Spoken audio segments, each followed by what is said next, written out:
Hey everyone, it's Kathy Zilski back with another installment of Easy with me, CZ.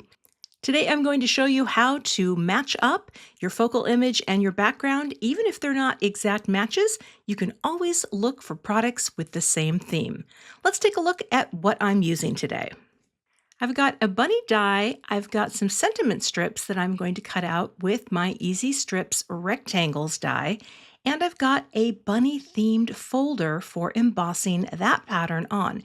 Even though it's not a perfect match, this is going to work great. I'm going to start out with some die cutting. I have some white cardstock and some cotton candy, and I'm going to cut a few things to create my bunny. Now here's the nice thing. Bunnies can seem to be overtly Easter, but I'm just going to make a simple thank you card. And once I get all my pieces cut out, I'm going to do just the smallest amount of ink blending.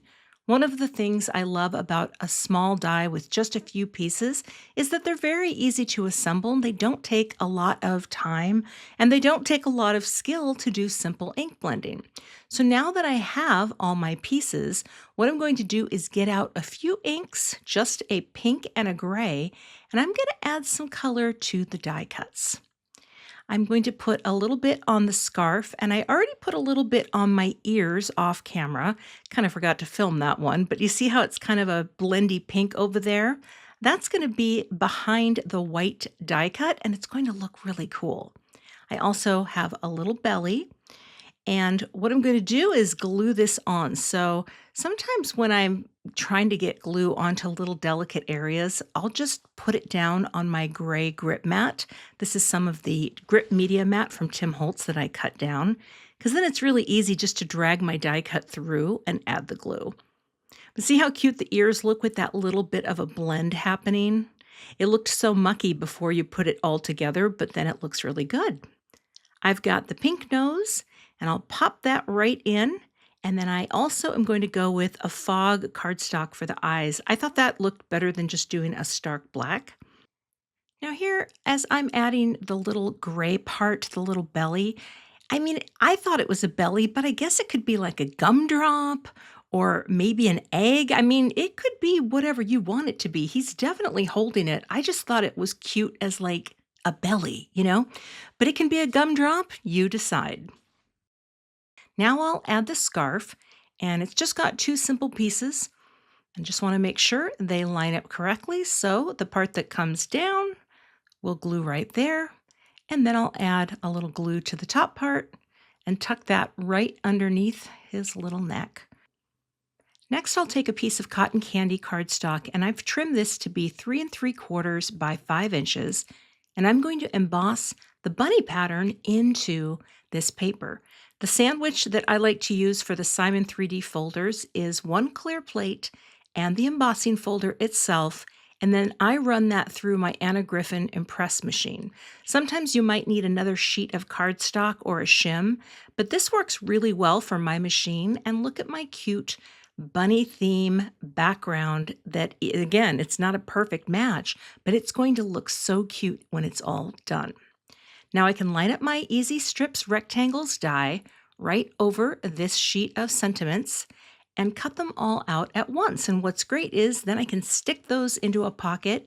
I have a whole bunch cut and ready to go for any card, but I'm just going to use one for my card project today. We really love these at Simon Says Stamp, and we're doing more and more things to work with this Easy Strips die series. Isn't that cool? All at once. Now, when I use these, I often will color the sides with a Copic marker. I like T10 only because it covers up the white edges from the die cuts, and it just makes it look more like it's all on black cardstock, which it's not. It's all on white cardstock. I'll prep my note card, and this is going to be a top folding USA2, so I'm scoring it right here at 5.5 inches. Give that a nice fold and press with my Teflon bone folder. And then I'll tape this closed with some pink tape just so that it stays flat while I'm adhering my elements.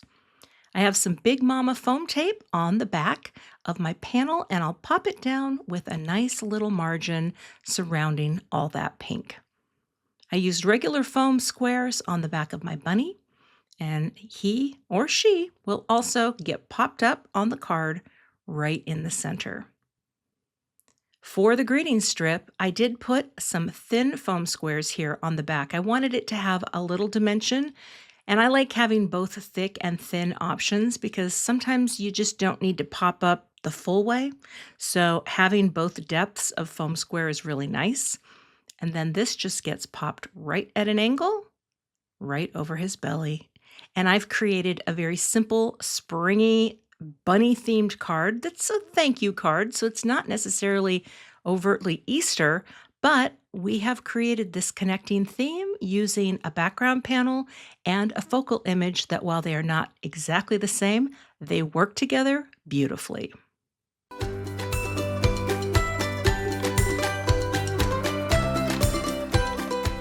Hi there, I'm Heidi, Simon's mama and founder at simonsaysstamp.com.